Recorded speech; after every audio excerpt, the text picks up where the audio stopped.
Yes. We gather today in this sacred space we have made together by our presence, by our breath, by our willingness to show up with open hearts. It is good to gather in a time that, for so many of us, feels uncertain, heavy with the weight of unknowing. Yet, it is precisely in such times that we need a certain kind of strength, not just endurance, not only resilience, but imagination. Imagination. That word so often relegated to the world of children, of fantasy, of whimsy. Yet, today I want to suggest to you that imagination is not a frivolous thing. It is not a luxury or a distraction from the so-called real world. Imagination is a necessity, a spiritual tool, creative force, a way of seeing beyond the immediate, beyond the probable, even beyond the possible. Imagination is how we glimpse the future, how we discern where we are going, and how we begin to find our way there. Robert Bly, in his poem, Things to Think, invites us to think in ways we've never thought before. If the phone rings, think of it as carrying a message larger than anything you've ever heard, vaster than 100 lines of Yeats. What if our ordinary moments held the key to extraordinary insight? What if that unexpected ring of the phone, that knock at the door was not a nuisance or a disruption, but a sacred summons? What if we lived as though the world was trying to speak to us in every moment, if only we would let our imagination open enough to hear it? You see, imagination is not just a matter of fantasy. It is a discipline, a practice. It is the courageous act of thinking otherwise. In the face of fear, it dreams hope. In the face of scarcity, it dreams abundance. In the face of despair, it dreams joy. It does not always need to be realistic. It does not always need to be likely, but it is always necessary. I think about the people who founded our congregations, the ones who dared to believe that a liberal religion could be born and sustained, one that trusted in reason and conscience, in the individual journey and the communal covenant. Those people, they imagined something new. They imagined a community where freedom and faith could live together. That was not inevitable, was not foreordained, it was imagined. We too often forget that imagination is what gives rise to justice. Before Rosa Parks stayed seated, before Martin Luther King Jr. spoke of a dream, before Stonewall, before Seneca Falls, before Selma, there was imagination. The imagination to believe that the world could be different than it was. The imagination to envision freedom when oppression seemed absolute. The imagination to believe in something no one else could or would see. And I want to be clear here. Imagination is not denial. It is not escapism. It is not closing our eyes to what is real. Quite the opposite. It is often the capacity to see more fully what is real, to look not just at what is, but at what could be and what is yearning to be. It is to listen not just to the noise of the moment, but to hear what Bly calls the larger message, the voice vaster than 100 lines of Yeats. Listen to this passage from the poem. Think that someone may bring a bear to your door, may be wounded and deranged, or think that a moose has risen out of the lake and he's carrying on his antlers a child of your own whom you've never seen. There is mystery there, even danger, even absurdity, but also deep possibility. Who is that child that you've never seen? What part of yourself, your vision, your calling is waiting to be carried to you on the antlers of some surprising encounter? What unexpected shape might your future take? I believe that imagination is how we co-create with the universe.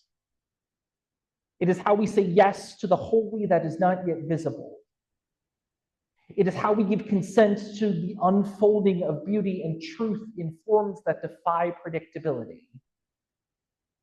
And I believe it is a form of spiritual maturity to hold both what is and what could be in the same open hands. Imagination is not only for the dreamers and the poets. It is for the activists, the caregivers, the leaders, the exhausted parents, the aging souls, the lonely hearts, the wounded healers. It is for all of us. Our world today is in deep need of imagination. We are bombarded with narratives of decline, of division, of despair, climate crisis, war, political gridlock, hatred-made policy, violence masquerading as protection. We know this. We carry it. But what if we imagined otherwise?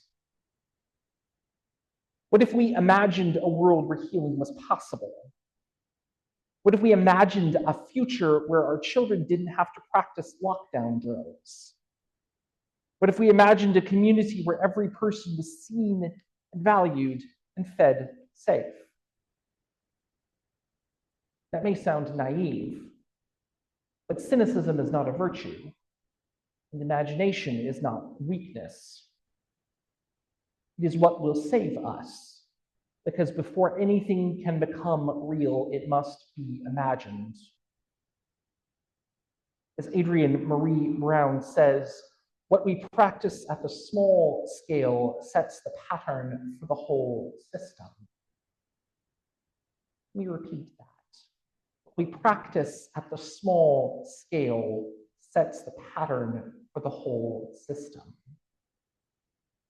So we must practice imagination in our homes, in our congregations, in our hearts.